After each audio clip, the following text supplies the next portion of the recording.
देखिए बेटा, tension in rotating ring, तो एक टेंशन क्यों हो रही है पहले ये तो आपको समझ में आ जाएगा कि आपको इसमें टेंशन फोर्स कहाँ से डेवलप हो रहा है, डेवलप होना क्यों जरूरी है। इस तरह की रिंग है बेटा, ये ओमेगा से घूम रही है। ठीक है, ये रिंग है ओमेगा से घूम रही है, तो इसका हर पार्टिकल बेटा ओमेगा से घूम रहा होगा, हर पार्टिकल एक सर्कल में घूम रहा होगा।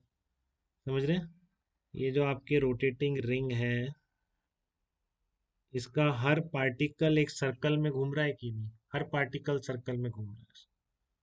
ठीक है, तो मैं क्या कर रहा हूँ, देखो मैं एक सिस्टम ले रहा हूँ, इसमें एक बहुत ही स्मॉल एलिमेंट ले रहा हूँ। बहुत लार्ज एलिमेंट नहीं है, दिखाना है आपको बहुत बड़ा है मैंने, वैसे बहुत स्मॉल है। जितना जो कि सेंटर पे कितना एंगल बना रहा है, डी थीटा एंगल बना रहा है सेंटर। ठीक है, इस घूमती हुई रिंग का एक बहुत स्मॉल एलिमेंट जो कि सेंटर पे कितना एंगल बना रहा है, डी थीटा एंगल बना रहा है, उसको मैं सिस्टम ले रहा हूँ, इसको मैंने सिस्टम ले लिया। ठीक है, सेंटर पे ये डी थीटा एंगल जो बना रहा है, इसको मैंने सिस्टम ले लिया। तो इस पर फोर्सेस कौन कौन से लगेंगे इस पर? तो ये जो सिस्टम है, इस तरह का सिस्टम है, ये आपने एलिमेंट लिया है। ठीक है, तो आपका कांटेक्ट पॉइंट दो है यहाँ पर। तो इस पर इन्हें इस एलिमेंट पर फोर्स लगाइए आप। इसका एक्सेलरेशन क्लियर है क्या, पहले तो ये बताइए। ये जो एलिमेंट लिया है बहुत स्मॉल एलिमेंट, इसका एक्सेलरेशन क्लियर है क्या आपको? किसी को एक्सेलरेशन पता है इस स्मॉल एलिमेंट का? ये रिंग घूमे जा रही है ओमेगा से, तो ये जो स्मॉल एलिमेंट है, इसका एक्सेलरेशन की मैग्नीट्यूड और डायरेक्शन आप बता सकते हैं क्या मुझे, किधर होगा?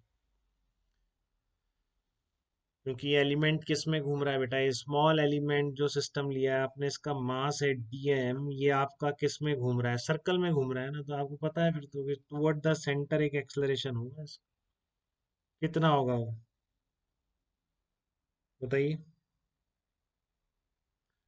ओमेगा से घूम रही है रिंग, तो ओमेगा स्क्वायर आर रेडियस कौन सी होगी, जो रिंग की रेडियस।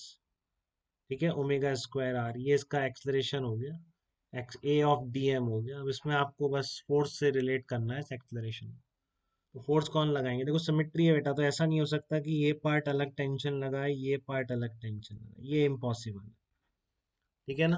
तो दोनों पार्ट टेंजेंशियल डायरेक्शन में सेम टेंशन फोर्स लगाएंगे, जस्ट बिकॉज ऑफ सिमेट्री बोल रहा हूँ मैं। इम्पॉसिबल है, इसमें और इसमें कोई डिफरेंस ही नहीं है कि अलग लगाए। ठीक है, तो इस बात पे दोनों के टेंशन फोर्स कितना आ रहा है, कैपिटल टी निकल के आ रहा है। अब ये इसमें एलिमेंट बहुत छोटा था, तो ये वाली जो लाइन है, मैं इसके सेंटर से जाने वाली लाइन के पैरेलली खींच रहा हूँ। तो ये इसका हाफ हो जाएगा, तो ये हो गया D theta by to angle. ठीक है, ये पूरा डी थीटा है, पूरा जो एलिमेंट बना रहा है, इसका एंगल बाई सेक्टर मैंने ड्रॉ किया। तो इसलिए आपका ये वाला एंगल भी कितना हो जाएगा, डी थीटा बाई टू हो जाएगा। दिख रहा है बेटा एकदम सबको, ये डी थीटा बाई टू, ये भी डी थीटा बाई टू। ये टेंजेंट है 90 डिग्री। ठीक है, और ये इसकी हॉरिजेंटल लाइन है यहाँ पर, ये वाली, इसके परपेंडिकुलर डायरेक्शन में एक्सेलरेशन। ठीक है ना, इसके परपेंडिकुलर डायरेक्शन में एक्सेलरेशन है, ये वो हॉरिजेंटल लाइन है। तो ये आपका डी थीटा बाई टू, और ये आपका हो जाएगा 90 minus D theta by two. ये आपका 90 minus D theta by two, तो ये कितना आ गया, डी थीटा बाई टू आ गया। ठीक है, और इधर से कितना आ गया, डी थीटा बाई टू आ गया, इस तरीके से। तो ये जो टेंशन फोर्स आए हैं, अब ये एलिमेंट बहुत छोटा है बेटा, तो ये आपको इधर दिख रहा होगा t sine d theta by two, but इतना छोटा है कि ऑलमोस्ट टुवर्ड द सेंटर है। T sine d theta by two जो कंपोनेंट आ रहे हैं, दोनों टी के वर्टिकल कंपोनेंट कौन से आ रहे हैं, ये टी है, तो ये T cos d theta by two, ये T sine d theta by two. इधर भी T cos d theta by two, T sine d theta by two. तो net force toward the centre कितना आ रहा है, basically two T sine d theta by two आ रहा है। एक्सलरेशन कितना है, डीएम मास का यहाँ पर toward the centre, omega square into r. ये रहा आपका फोर्स टुवर्ड द सेंटर, ये रहा आपका एक्सलरेशन टुवर्ड द सेंटर। तो क्या आपको रिलेट करने से कोई रोक सकता है क्या इनको? क्या आप रिलेट करने से कोई रोक सकता है क्या आपको, two T sine d theta by two और ये omega square into capital R को? बताइए, क्या किसी में हिम्मत है इनको रोकने की? आपको रोक सकता है क्या कोई, f equals to m a लगाने से? कोई नहीं रोक सकता है आपको। तो इसलिए आप लगा देंगे two T sine d theta by two equal to d m omega square into are.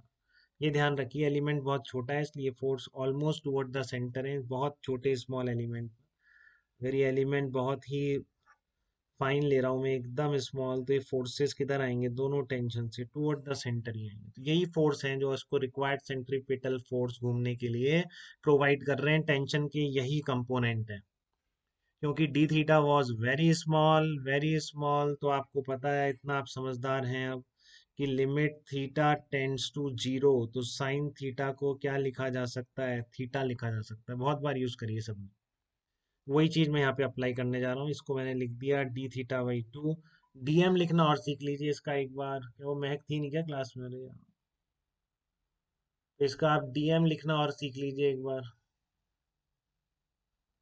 DM कैसे लिखेंगे, तो यूनिट लेंथ का मास मान लीजिए आप, लेमडा है, लेट लेमडा क्या है, mass of unit length of ring, mass of unit length of ring अगर लेमडा है, तो आपको डीएम लिखने से भी कोई नहीं रोक पाएगा। लेमडा इंटू लेंथ, तो लेंथ कितनी हो गई, d theta equals to R upon radius, तो lambda into R d theta.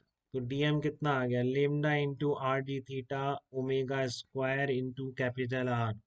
D theta से डी थीटा कैंसिल आउट हो जाएगा, कितना आ जाएगा, lambda square omega square are square answer हो जाएगा। देखो ये गलती तो नहीं करी मैंने कैलकुलेशन में इसमें, lambda omega square are square, ये आंसर हो जाएगा अगर ओमेगा से रिंग घूमेगी। और लेमडा की वैल्यू अगर आपको मास दे रखा है टोटल, तो m upon two pi r लिख दें आप, ठीक है। बट अगर ओमेगा से रिंग घूम रही है, तो इसके टेंशन इन द स्ट्रिंग या टेंशन इन द रिंग क्या कहलाएंगी, lambda omega square are square. सीधे ऑलमोस्ट 1 मंथ बाद फिर से मैं आपको ये करके नहीं बताऊंगा, जस्ट रेफर करूंगा, तो तुरंत स्ट्राइक करना चाहिए उन बच्चों को जो रेगुलर पढ़ाई करते हैं, ठीक है। तो आप यहाँ तक चेक करके बताइए, मुझे कोई दिक्कत तो नहीं है इसमें, कोई किसी